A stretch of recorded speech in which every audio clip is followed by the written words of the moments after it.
안녕하십니까. 이번에 이제 경기고 국어 담당하는 강사 송희진입니다. 잘 부탁드리겠습니다.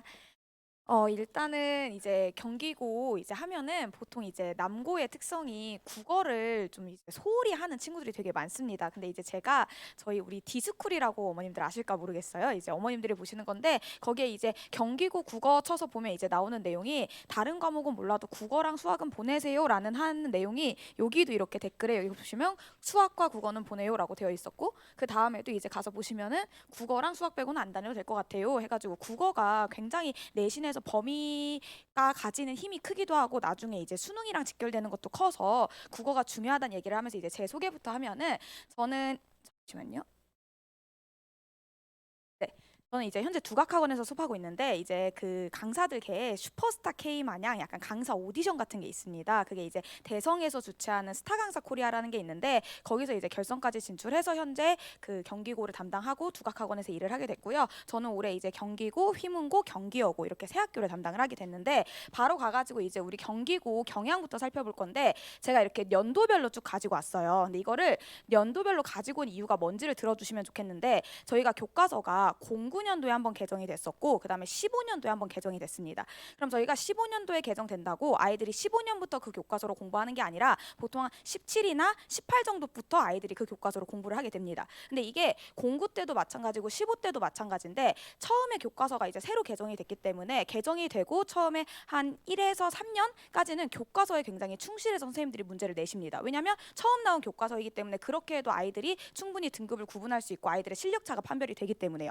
근데 이게 3년이 되고 4년이 되면 그 학교에서 똑같은 범위 가지고 똑같은 책 가지고 여러 번 시험을 냈잖아요. 그럼 이미 기출 데이터가 쌓이고 학원에서도 너무 대비를 착실히 해주니까 아이들한테 그렇게만 줘서는 이제 등급이 판별이 안 되거나 차이가 판별이 안 되는 경우가 많습니다. 그럼 이제 학교에서 선택하는 것들이 교과서 외에 외부 지문을 많이 집어넣거나 아니면 서술형 문제의 비중을 늘리거나 하는 이제 그런 변화점들을 겪게 되는데 저희가 요 전까지만 해도 이렇게 그 서술형의 비중이 크지가 않았습니다. 근데 2020년도부터 보시면은 다른 학교는 보통 서술형의 비중이 20에서 30점 정도고요. 여고들 중에는 아예 서술형 없이 객관식 100%로 가는 학교도 있습니다. 근데 이게 남고에서 항상 서술형이 많은 경향이 두드러지는데 그 이유가 여자애들은 아무래도 좀 꼼꼼하다 보니까 아무리 서술형해도 아이들끼리 그 실력 차이가 판별이 안 되는 경우가 많은데 남학생들은 아무래도 이렇게 쓰는 걸 싫어하잖아요. 그리고 시간 내에 또박또박 쓰고 조건을 맞춰 쓰는 것 자체를 안 좋아하는 학생들이 많아서 남고에서 서술형을 출제했을 때 훨씬 그 차이가 판별되기가 쉽습니다. 그래서 이제 남고들의 성향이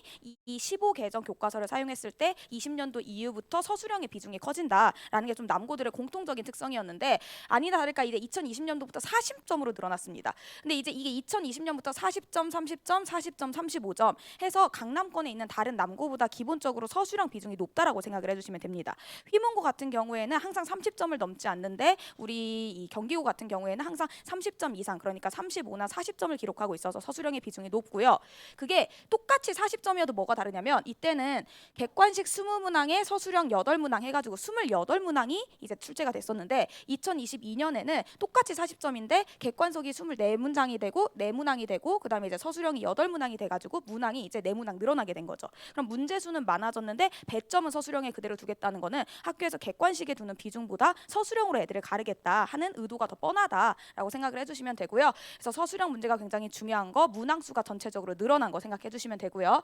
그다음에 이제 제가 아까 말씀드린 대로 개정이 되고 이제 몇 년 지나고 나면 문제를 낼 때 이 아이들의 차이를 판별하기 위해서 외부 지문을 넣거나 아니면 서술형으로 장난질을 친다라고 했는데 경기고 같은 경우에는 외부 지문이 많이 들어가는 학교는 아닙니다. 예를 들면은 이제 경기여고 같은 경우에는 외부 지문이 아니라 교과서 내의 지문이 14지문이면 외부 지문이 거의 20지문 가까이 출제되는 학교거든요. 그래서 그런 외부 지문의 비중이 엄청 큰 학교가 있는가 하면은 이 경기고 같은 경우에는 아예 없는 경우도 있었고 그다음에 2021, 2022에 있었지만 그래도 비중이 굉장히 크지 않은 편. 지금 이 모든 표는 1학기 중간고사를 기준으로 하고 있습니다. 그다음에 근데 이제 달라진 게 뭐냐라고 하면 외부 지문을 많이 넣는 대신에 지금 경기고가 좋아하는 게 보기 문항이 늘어났습니다. 이 보기 얘기는 제가 뒤에서 한 번 더 말씀드릴 텐데 2020년까지는 보기를 사용한 문항이 한 번도 없었다면은 2021부터는 보기를 통해서 작품을 해석하게 하는 보기 문항이 점점 늘어나서 작년 같은 경우는 8문항까지 늘어났다라는 게 굉장히 특이점이고요. 외부 지문의 기본의 비중은 크지 않기 때문에 새로운 작품을 해석하는 능력보다 이미 배운 작품을 제대로 해석하는 거에 많이 중점을 두셨다라고 생각을 해주시면 되고,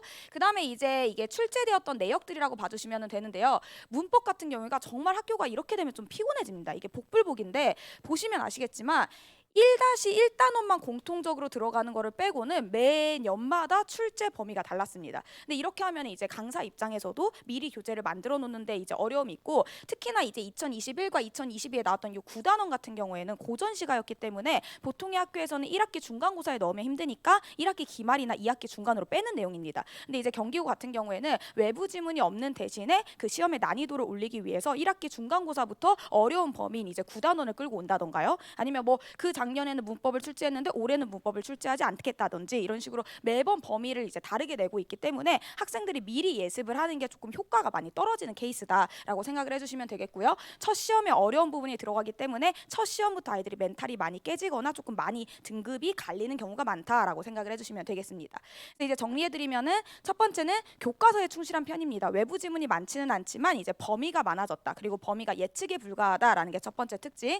두 번째는 아까 말씀드린 대로 보기를 통한 이제 해석을 자주 넣는다라는 거. 그다음에 이제 세 번째는 문제 수도 전반적으로 많아졌고 서술형의 비중이 큰 학교다라고 하면은 사실 여기까지 제가 이제 경향을 간단히 정리를 해드린 건데, 사실 어머님들이나 학생들이 궁금한 거는 경향이 이렇다가 아니라 그래서 어떻게 커버를 쳐야 되냐가 중요한 거잖아요. 그래서 그걸 이제 하나씩 말씀을 드리면은, 첫 번째는 어머님들이나 학생들이 어떻게 생각을 할지 모르겠는데 범위가 많으면은 천천히 하나씩 해서 한 번 돌리는 게 중요한 게 아니거든요. 왜냐면 아이들이 사실 일주일에 국어 한 번 오는데 수학은 2번, 3번 가고 탐구도 막 2번씩 하고 하면 솔직히 국어 한 번 배운 거 지나고 오면 까먹고 지나고 오면 까먹습니다. 그래서 제가 맨날 애들한테 장난으로 너네 일주일마다 뇌 바꿔 끼고 오잖아 이렇게 얘기를 하거든요. 그래서 이렇게 까먹는 아이들한테 천천히 처음부터 끝까지 가르쳐 준 것보다 저는 기본적으로 빠르게 여러 번 돌리는 게 의미가 있다고 봅니다. 그래서 저는 기본적으로 시험 범위를 시험 기간 안에 2번을 이제 수업하는 걸 목표로 하고요. 그래서 첫 번째 때는 저희가 이제 싹 훑어주면서 이제 큼지막큼지막한 친구들을 주로 다뤄주고, 그 다음에는 이제 아이들이 필기한 자료를 토대로 2차시 수업 때는 거기서 이제 빈칸을 채워나가는 거, 조금 꼼꼼하게 이제 디테일이 들어가는 식으로 해서 한 번 돌리고 두 번째 때 한 번 더 돌리는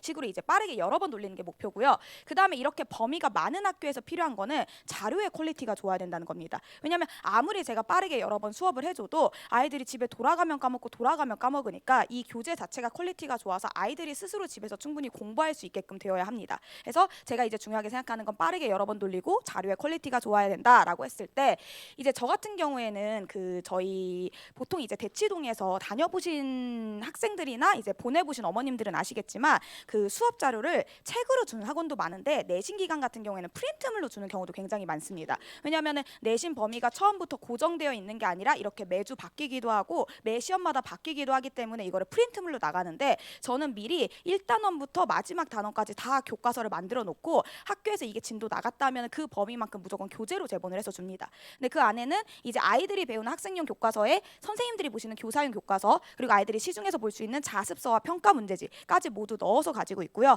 그 다음에 이제 아이들 학년이 아니라 그 위에 학년 선생님들이 사용하셨던 프린트물 내용까지 넣어서 이렇게 한 권으로 만들어가지고 아이들한테 수업 자료를 제공을 해줍니다. 그럼 이제 아이들이 굳이 자습서나 평가 문제집을 보지 않아도 한 권으로 정리가 되는 케이스죠. 그 다음에 이제 과제가 사실 저는 수업보다 국어는 중요한 게 문제를 많이 풀어보는 거라고 생각하는데, 제가 백날 여기서 애들아 이 표현법이 서리법이야 라고 했다고 칩시다. 근데 문제는 선지에 가면은 서리법이라고만 나오는 게 아니라 의문형 어미를 통해 뭐뭐 하고 있다, 수사 의문문을 통해 뭐 하고 있다, 의문형 어미를 통하고 있지만 화자는 대답을 요구하지 않고 있다, 이런 식으로 말이 계속 바뀐단 말이죠. 근데 제가 매 수업마다 선지에서 바뀔 수 있는 모든 말을 다 정리해 줄 수 있는 게 아니기 때문에 제가 알려준 게 이렇게 계속 문제가 바뀔 수 있다라는 걸 아이들이 직접 경험해 보는 게 중요해서 저는 매주 200문제 이상을 과제로 주고 있고, 항상 제 이제 신념은 뭐냐면 숙제가 많다는 애들은 있어도 되지만 적다는 애들은 있으면 안 된다라고 해서 통과 컷은 조금 낮게 만들어 줍니다. 제가 이제 검사를 할 때 A, B, C, F로 검사를 해서 CF는 미통과, A, B는 통과로 해주는데 B까지 통과하려면 한 3분의 2 정도만 풀어오면 통과가 되긴 합니다. 하지만 이제 문제수를 충분히 줘서 아이들이 충분한 훈련이 되도록 하는 거, 이게 이제 중요한 점이고, 그 다음에 이제 제가 마지막에 한 이제 우리 시험 일주일에서 열흘 정도 남았을 때 주는 게 시크릿 노트라고 하는 책이 있습니다. 이게 제가 앞서서 우리 그 시험 범위를 제가 한 권의 교재로 제작을 해서 준다고 했잖아요. 거기다가 거기에다가 이제 학교 선생님들이 주신 프린트물이나 이런 걸 모두 더해서 마지막에 한 권의 책을 주는데 이거를 제가 이제 필기본으로 해서 주는 거죠. 근데 이제 보시면 아시겠지만 글자마다 색깔이 조금 다르죠. 이렇게 막 파란색도 있고 빨간색도 있고 여기 이제 뭐 약간 핑크색, 보라색도 있고 여기 이렇게 초록색도 있습니다. 근데 이거는 제가 수업을 하면 얘기를 하겠지만 그 글자 색마다 다 의미가 다릅니다. 파란색은 내용적인 거, 빨간색은 표현법적인 거, 그 다음에 이제 보라색이나 핑크색은 자꾸 거짓말을 치는 아주 사소한 거짓말이어서 함정에 빠지기 좋은 것들, 그 다음에 초록색은 어휘들, 이런 식으로 정리가 되어 있기 때문에 제가 아이들한테 나중에 테스트를 볼 때 초록색만 지우고 다 테스트를 냅니다. 그러니까 이제 어휘만 한번 돌리는 거죠. 그 다음에 빨간색만 싹 다 지우고 테스트를 냅니다. 그럼 그때는 표현법만 주는 거죠. 그래서 이런 식으로 된 시크릿 노트 나가는 게 이제 아이들한테 조금 선호도가 높은 편이고, 그 다음에 이제 제가 마지막 이제 시험 전날, 시험 바로 전날에 이제 히진픽이라고 해가지고 전범위를 이렇게 정리를 해주는데 요게 교사용이고 오른쪽이 이제 아이들이 보는 학생용입니다. 그래서 제가 그 작품에서 알아야 되는 모든 내용을 표현상의 특징과 내용과 주의할 선지 이렇게 다 나눠가지고 아이들이 직접 빈칸을 채울 수 있도록 하면은 이런 과정을 통해서 조금 많은 범위도 아이들이 여러 번 돌려보게 되죠. 수업 때 한번 돌리고 과제할 때 한번 돌리고 시크릿 노트를 한번 돌리고 히진픽으로 한번 돌리고 해서 이런 과정에 좀 많은 범위를 아이들이 여러 번 스스로 복습할 수 있게 하는 기회다라고 생각을 해주시면 되고요. 아무리 이렇게 해도 이제 시험 전날이 되면은 과목이 보통 한 개만 보는 경우도 있는데 두 개씩 보는 경우도 있잖아요. 그럼 아이들이 그 시크릿 노트가 거의 두께가 80에서 100페이지 되는데 그거를 시험 전날 다 들여다보고 있을 수는 없단 말이죠. 그래가지고 이제 제가 한 장의 포스터, 한 요 정도 되는 포스터 사이즈로 이렇게 돌돌돌돌 말아서 주는데 거기 안에 앞뒤로 가득 채워가지고 시험 범위에 대해서 출제 포인트들만 정리해서 줍니다. 그래서 시험 전날에는 히진픽 한번 정리하고 집에 가면은 괜히 시크릿 노트 보면서 시간 낭비하지 말고 요거 한 장으로 앞뒤 싸그리 다 외우자라고 해서 이렇게 주는 거, 이렇게 약간 자료를 풍부하게 주는 게 이제 많은 범위에 대처할 수 있는 방안이다라고 생각을 해주시면 되고요. 그다음에 이제 제가 아까 보기를 많이 사용한다 그랬잖아요. 근데 이 보기 얘기가 되게 중요한 건데 문학에서 보기가 뭐냐면 제가 애들을 모아놓고 야 춘향전의 주제가 뭐야? 라고 물어보면 다들 해야 되는 얘기가 춘향이랑 몽룡이의 러브스토리다 라고 생각하는 게 일반적이겠죠. 근데 만약에 학교 선생님들이 보기를 주어줍니다. 춘향전은 조선 후기 사회의 부패한 현실을 고발하는 작품이다 하면 그때부터 춘향이와 몽룡이의 러브스토리를 해석을 하면 될까요? 안 될까요? 안 되는 거죠. 그때부터는 변학도라고 하는 지배층의 어떤 부패한 모습을 고발하는 작품으로 새로 해석이 돼야겠죠. 이런 식으로 이제 보기라고 하는 거는 내가 알고 있던 대로 작품을 해석하는 게 아니라 보기에 나와 있는 기준대로 작품을 다시 해석하는 연습을 해야 되는 과정이라고 생각을 해주시면 됩니다. 그래서 이렇게 보기를 분석하는 훈련이 따로 이루어져야 되는데 아이들이 저랑 수업을 하게 되면 일주일에 한 번씩 저희가 테스트를 볼 거예요. 그 테스트에 항상 제가 시험 범위에 포함되지 않은 작품과 그 작품에 대한 보기를 줄 겁니다. 왜냐면 시험 범위에 포함되어 있는 보기를 주면 아이들이 보기 기준으로 생각하지 않고 본인이 배운 대로만 생각을 하려고 하기 때문에 진짜로 보기를 분석하는 훈련을 기를 수가 없습니다. 그래서 저는 매 테스트마다 우리 시험 범위에 있는 작품이 아닌 작품의 보기를 주고 그 보기를 읽고 지문을 읽을 때 너가 기준을 어떻게 세울 거냐 해서 매주 3개씩의 보기를 분석하는 훈련이 같이 들어간다라고 생각을 해주시면 되고요. 학교 선생님들이 시험에 이렇게 보기를 출제할 때 직접 쓰시는 경우도 많지만 직접 쓰는 경우보다는 논문에서 발췌를 해오시거나 아니면 학교 선생님들이 시험 보시는 임용고시 시험에서 발췌를 해오는 경우가 많습니다. 그래서 임용고시 시험이랑 논문까지 분석해서 출제 가능한 보기들을 이제 마지막 시간에 싸그리 정리해줘서 이 보기는 이게 포인트, 이 보기는 이게 포인트 하는 걸 시크릿 노트에 같이 담아서 준다 하는 게 이제 우리가 보기를 대비하는 방안이다라고 생각을 해주시면 되겠고요. 이제 마지막으로 이 문제수가 많고 서술형 비중이 큰 걸로 이제 설명을 하려고 하는데 이게 경기고 국어가 진짜 많이 욕을 먹거든요. 근데 그 욕을 먹는 이유 중에 딱 하나가 있습니다. 다른 학교는 국어 시험 시간이 50분입니다. 근데 경기고는 40분입니다. 그리고 과학 같은 경우에는 제가 알기로는 35분을 주고 있는 걸로 알고 있어요. 그래서 이거에 대해서 학생들과 어머님들이 막 교육청에 신고를 한 해 만에 하면서 굉장히 불만이 많으시거든요. 근데 이 40분이라는 시간이 제가 아까 말씀드렸다시피 문제수가 늘어났잖아요. 아이들이 보통 34문제 정도를 시험 시간에 풀게 됩니다. 근데 40분이라고 하는 거는 한 문제당 쓸 수 있는 시간이 1분 20초가 채 안 된다는 뜻이거든요. 그 와중에 또 서술형은 써야 되는 게 많잖아요. 그러다 보니까 이 아이들이 시간 부족으로 인해서 자기가 알고 있더라도 점수가 안 나오는 케이스가 굉장히 많습니다. 그래서 경기고는 다른 학교보다도 이 시간 관리가 굉장히 중요한 편인데 이 시간 관리를 하는 방법은 일단 첫 번째 같은 경우에는 서술형을 계속 쓰는 연습을 해야 합니다. 제가 이제 남고를 많이 맡아보고 제가 맡은 대부분의 남고가 서술형이 중요한 케이스였는데 남고 애들 서술형 써보면은 가관입니다. 일단 맞춤법부터 가관인 경우 많고요. 글씨체 자체부터 가관이고 그 문장을 끝을 안 맺습니다. 그리고 조건도 잘 안 보고요. 그래서 남학생들이 좀 고질적으로 가지고 있는 문제점들이 몇 개 있는데 일단 그런 부분부터 피드백을 하기 위해서 매 테스트에 보기 분석하는 거 3문제 플러스 이런 식으로 보기나 조건을 주고 서술형을 쓰게 하는 문제를 매번 3문제 이상 해가지고 아이들이랑 1대1 첨삭하는 시간을 가질 거고요. 이거는 나중에 가게 되면은 제가 모범 답안, 그러니까 잘 쓴 아이들 답안과 조금 아쉬웠던 답안을 이름은 밝히지 않은 채로 수업 시간에 같이 보여주면서 이렇게 쓰면 점수가 잘 나오고 이렇게 쓰면 점수가 안 나온다 하는 비교까지 해서 서술형 대비를 할 거고, 그 다음에 이 시간 맞추는 게 중요하기 때문에 제가 이제 희진고사라고 해가지고 학교 경향을 반영한 모의평가를 최소 4회 이상은 보게 됩니다. 최소 4회는 볼 건데 이 4회를 똑같이 28개 객관식 문제, 4문제, 이제 8문제가 서술형 문제 하고 똑같이 40분에 맞춰서 보게 할 거라서 아이들이 최소 4번 이상은 40분에 맞춰서 34문제를 푸는 훈련을 하다 보니까 시간 관리에 조금 더 용이한 편이다라고 생각을 해주시면 될 것 같습니다. 그래서 요 정도가 이제 제가 이게 시간 제한이 있어가지고 조금 호다닥 말씀드렸는데 요 정도까지가 우리가 이제 경기고를 대비하는 거였고, 제가 이제 수업을 하게 되면은 요거는 여기다가 넣지는 않았지만 알아두셔야 되는 게 주 1회 수업을 하고 저는 반드시 주 1회 클리닉을 직접 와서 해야 됩니다.